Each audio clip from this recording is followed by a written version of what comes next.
우리 교회는 절기를 따로 지키지는 않습니다만 지난 4월 20일은 부활절이었는데요. 그러면 지난주 목요일 5월 29일은 무슨 날일까요? 승천절입니다.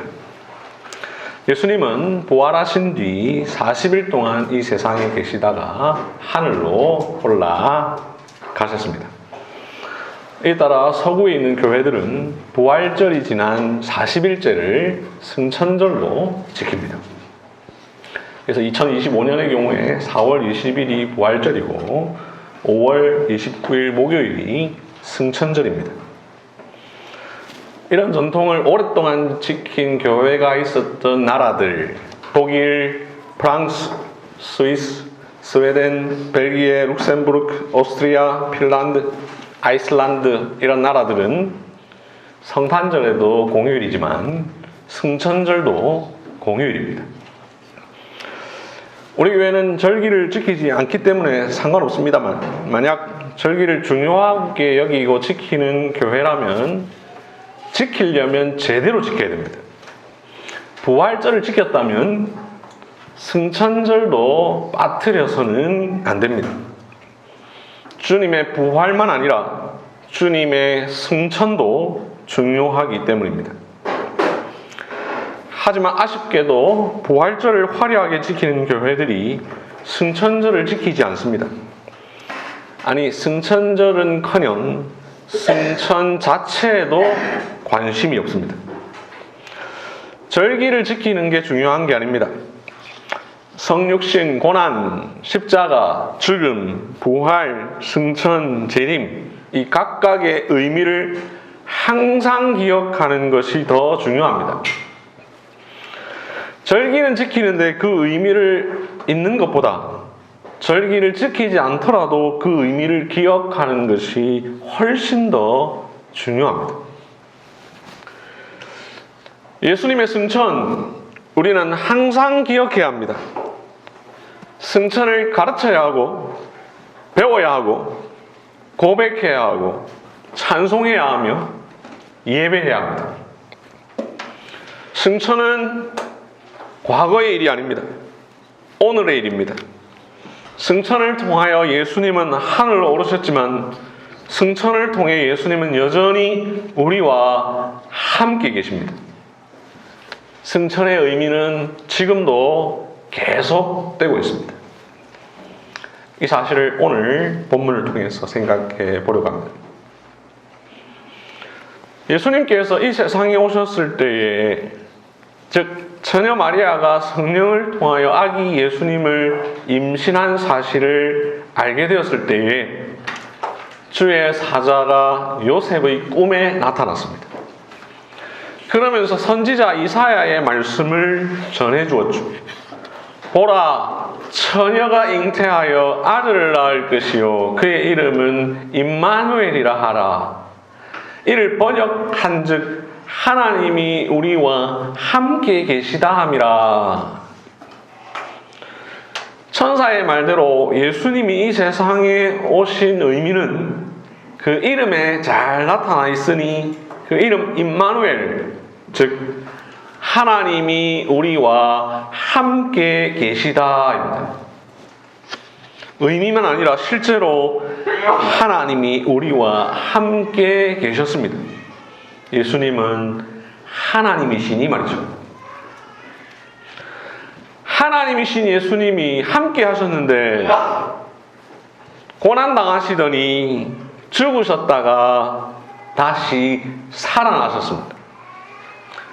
그리고는 이 세상에 잠시 머물러 계시다가 부활하신 지 40일 되는 날에 하늘로 올라가셨습니다. 이 사실을 오늘 읽은 마가복음 16장 19절과 그 외에 누가복음 24장 51절과 사도행전 1장 9절이 우리에게 진술해주고 있습니다. 마가복음 16장 19절, 주 예수께서 말씀을 마치신 후에 하늘로 올려지사 하나님 우편에 앉으시니라. 누가복음 24장 51절, 축복하실 때에 그들을 떠나 하늘로 올려지시니. 사도행전 1장 9절 이 말씀을 마치시고 그들이 보는데 올려져 가시니 구름이 그를 가리어 보이지 않게 하더라. 부활하신 예수님은 하늘로 오르셨습니다.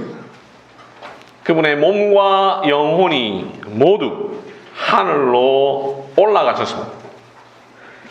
그래서 예수님은 지금 현재 땅에 계시지 않고 하늘에 계십니다. 하나님 아버지의 오른쪽에 앉아 계십니다. 그래서 우리는 더 이상 그분의 몸을 이 땅에서 찾아볼 수 없습니다. 예수님이 하늘로 오르셨다라는 사실은 우리의 고백입니다. 그래서 사도신경을 통하여 우리는 매주일 이렇게 말하죠. 하나님의 독생하신 아드님 우리 주 예수 그리스도, 그분은 성령으로 잉태되셨고 동정녀 마리아에게서 나셨으며 십자가에 못 박히셨고 죽으셨고 죽은 사람들 가운데서 다시 살아나셨으며 하늘로 오르셨고. 이 고백대로 예수님의 승천은 사실이요 우리의 믿음입니다. 이 믿음을 따라 우리는 부활하신 예수님의 몸을 이 땅에서 찾아볼 수 없습니다. 그렇다면 그분은 우리를 완전히 떠나신 것입니까? 하나님이 우리와 함께 계시다라는 뜻의 임마누엘의 의미는 종결되었습니까? 승천으로 인하여 예수님과 우리는 멀어졌습니까? 그분과 우리의 관계는 갈라졌습니까? 예수님은 예루살렘에 있는 감람산에서 하늘로 오르셨는데요. 그보다 며칠 전 갈릴리에 있는 한 산에서 오늘 읽은 본문 마태복음 28장 20절처럼 말씀을 하십니다. 볼지어다 내가 세상 끝날까지 너희와 항상 함께 있으리라. 세상 끝날까지 너희와 항상 함께 있으리라. 예루살렘에서 부활하신 예수님이 북쪽 갈릴리로 가셔서 제자들에게 이 말씀을 하신 뒤에 다시 예루살렘으로 올라오셔서 감람산에서 하늘로 올라가셨습니다. 길어봤자 40일도 안 되는 날 전에 분명히 예수님은 내가 세상 끝날까지 너희와 항상 함께 있으리라 라고 하셨는데, 세상 끝날까지는커녕 그 말을 언제 하셨냐는 듯이 40일도 안 돼요 하늘로 올라가셨습니다. 그러면 예수님은 완전히 우리 곁을 떠나신 것입니까? 세상 끝날까지 너희와 항상 함께 있으라 하신 예수님의 말씀은 거짓말입니다. 전능하신 예수님은 많은 것을 하실 수 있는데, 아니 모든 것을 하실 수 있는데 죄는 못 짓습니다. 그래서 거짓말을 하실 수가 없죠. 예수님의 몸과 영혼은 분명 하늘로 올라가셨습니다. 그분의 부활하신 육체는 분명 하늘에 계십니다. 그럼에도 예수님 분명 우리와 항상 함께 계십니다. 어떻게 그게 가능합니까? 예수님은 참 하나님이시요 참 사람이십니다. 예수님은 인성, human nature, 즉 사람의 본성을 가지셨지만 또한 동시에 신성, divine nature, 즉 하나님의 본성을 가지셨습니다. 한 분 예수님에게 두 개의 서로 다른 두 본성, 예수님이 가진 독특성입니다. 신성과 인성을 가지신 예수님은 인성으로는 분명 하늘로 오르셨습니다. 그분이 성육신을 통하여 지니셨던 사람의 본성은 지금 하늘에 계십니다. 그러나 그분이 영원 전부터 갖고 계셨던 신성은 하늘에도 땅에도 온 세상에 여전히 계십니다. 우리 주님은 인성으로는 하늘에 오르사 하나님 아버지의 오른쪽에 앉아 계시지만 신성으로는 여전히 우리와 함께 하십니다. 예수님의 이러한 존재적 독특성 때문에 임마누엘의 의미는 승천을 통해서도 사라지지 않았습니다. 세상 끝날까지 너희와 항상 함께 있으리라 하신 예수님의 말씀은 신성을 통해서도 가능합니다. 예수님께서 하늘로 오르심으로 말미암아 항상 함께 하리라 라는 예수님의 약속이 어떻게 되었느냐? 이 질문은 1563년 독일에서 작성된 하이델베르크 요리문답의 고민이기도 했습니다. 그래서 여러분들 설교 질문지 하이델베르크 문답 제18주의를 보시면 사도신경의 가르침 하늘에 오르셨고 라는 부분, 즉 예수님의 승천에 관한 내용을 설명한 뒤에 바로 이어서 제49문이 다루는 하늘에 오르심의 유익을 설명하지 않고 대신 47문에서 이렇게 질문합니다.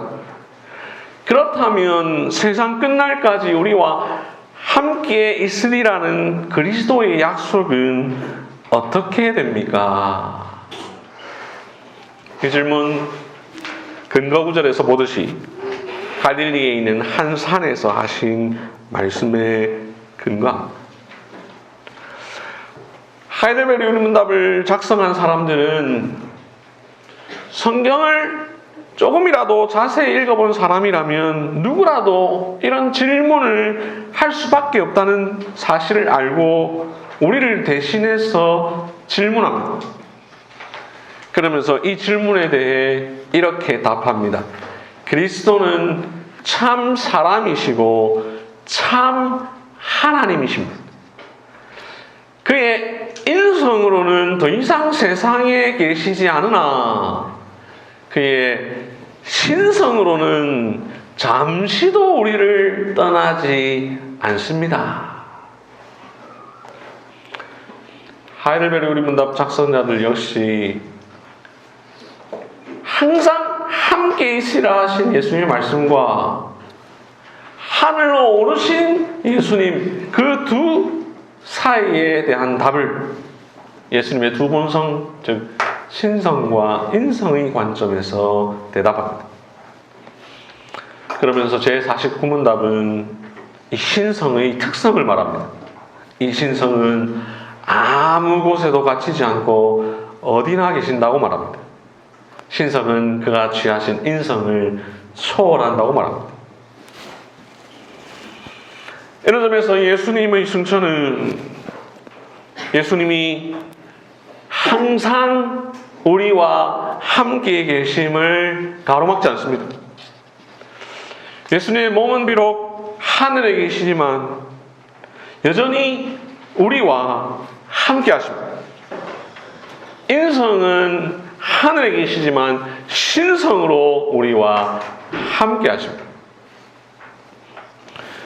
그렇기에 내가 세상 끝날까지 너희와 항상 함께 있으리라 하신 예수님의 말씀은 거짓이 아닙니다. 예수님은 하늘로 올라가심으로 오히려 이 땅에서 우리와 함께 계신 것보다 더 풍성하게 우리와 함께 하십니다. 승천은 주님의 부재가 아니라 더 충만한 임재의 시작입니다.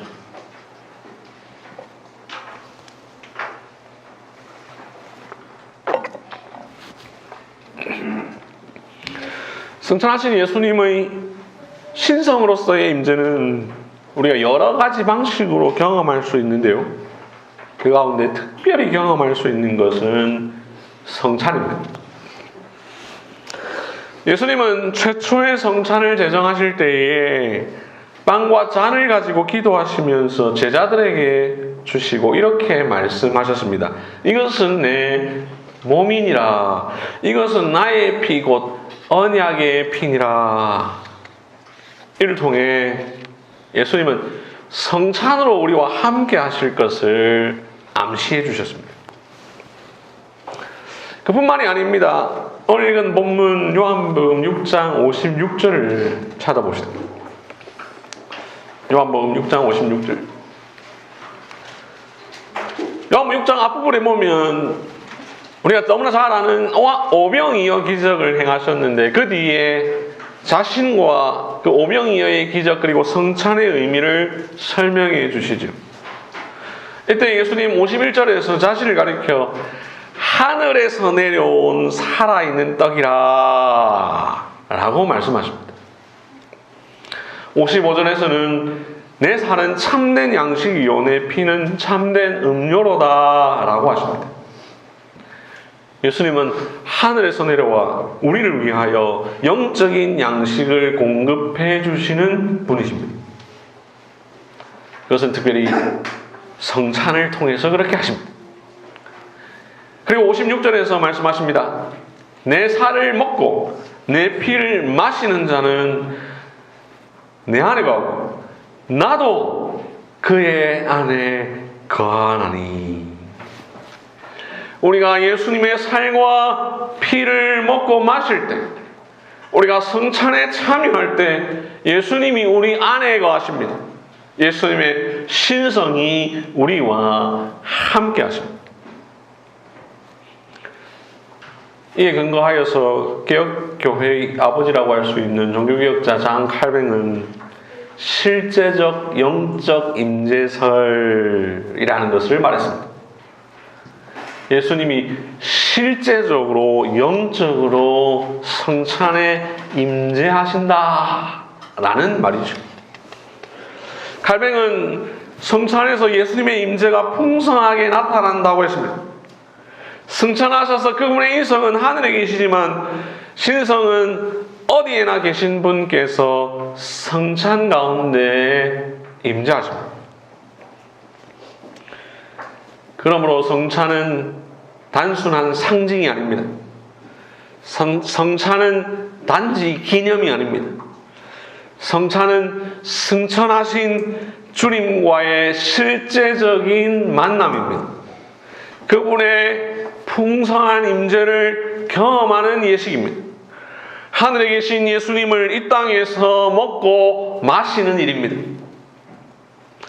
승천하신 예수님은 땅에 내려오셔서 우리에게 신령한 빵과 신령한 잔으로 은혜를 베풀어 주십니다.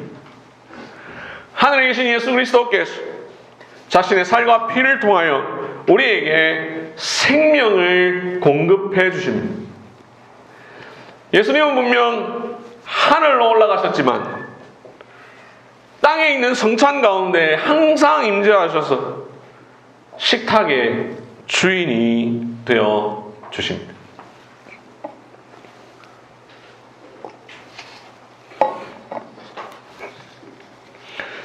사랑하는 형제 자매 여러분, 오늘 우리 앞에는 성찬상이 있습니다. 성찬은 주님의 임재를 가장 잘 보여줍니다. 성찬은 승천하신 예수님께서 우리와 함께 하심을 너무나 잘 보여주는 예식입니다. 이 성찬상 위에 놓여 있는 빵과 잔은 승천하신 예수님께서 여전히 임마누엘 하심을 드러내는 표와 인입니다. 그렇게 하늘에 계신 주님은 지금 이 자리에도 계십니다. 그분의 신성으로 우리와 함께 하십니다. 그분은 우리를 떠나지 않으셨습니다. 성찬을 통하여 지금도 우리를 먹이시고 우리에게 생명을 주십니다. 승천 이후 예수님은 육체적으로는 멀리 떨어져 계시지만 영적으로는 여전히 우리와 가까이 계십니다. 성찬상에서 우리와 교제하십니다. 우리는 여기 성찬상에 놓여있는 빵과 잔을 통하여 부활하셔서 하늘로 올라가신 예수님을 이 땅에서 봅니다. 비록 그분의 인성은 하늘에 계시지만 신성으로 이 성찬상에 함께 하십니다. 그렇게 우리 모두는 성찬상에서 주님의 살과 피를 먹고 마심으로 주님의 임재를 경험합니다. 우리는 성찬에 참여하면서 지금 여기 계시는 주님과 교제합니다. 우리는 성찬에 참여하면서 예수님께서 지금 막 승천하신 것처럼, 그리고 잠시 후에 곧 다시 오실 것처럼 임하되, 또한 동시에 여기에 우리와 함께 식사하심을 기억해야 합니다. 언뜻 보면 승천은 그리스도께서 우리를 떠나신 사건처럼 보입니다. 승천은 예수님의 부재를 말하는 것 같습니다. 하지만 성찬은 우리를 향하여 오늘 설교의 제목처럼 말합니다. 승천은 부재가 아닌 임재다. Ascension, not absent, but present. 성찬은 승천의 부재를 메우는 것이 아닙니다. 성찬은 승천하신 주님과의 새로운 방식의 만남입니다. 그분은 떠나셨지만 더 충만히 오셨고 지금도 이 성찬상에서 우리를 먹이십니다. 우리의 영혼을 새롭게 하십니다. 승천하신 예수님은 우리를 떠나신 것이 아닙니다. 오히려 여전히 지금 이 자리에서, 이 성찬상에서 우리를 먹이시고 우리를 만나주십니다. 여전히 우리의 양식과 음료가 되어주십니다. 내 살을 먹고 내 피를 마시는 자는 나도 그의 안에 거하나니. 예수님은 오르셨으나 현존하십니다. 예수님은 승천하셨지만 여전히 우리 가운데 계십니다. 멀리 계시지 않고 지금 여기 계십니다. 오늘 우리에게 자신의 몸을 떼어주시며 자신의 피를 부어주시며 하늘 생명으로 우리를 채워주십니다. 그러므로 우리가 빵을 떼고 잔을 나누어 마실 때 믿음으로 고백합니다. 예수님, 당신은 승천하셨지만 지금도 나와 함께 계십니다. 당신은 멀리 계신 것이 아니라 이 빵과 잔을 통하여 우리와 함께 하십니다. 임마누엘. 다 함께 요한복음 14장 18절부터 20절 말씀을 찾아봅시다. 요한복음 14장 18절부터 20절 말씀.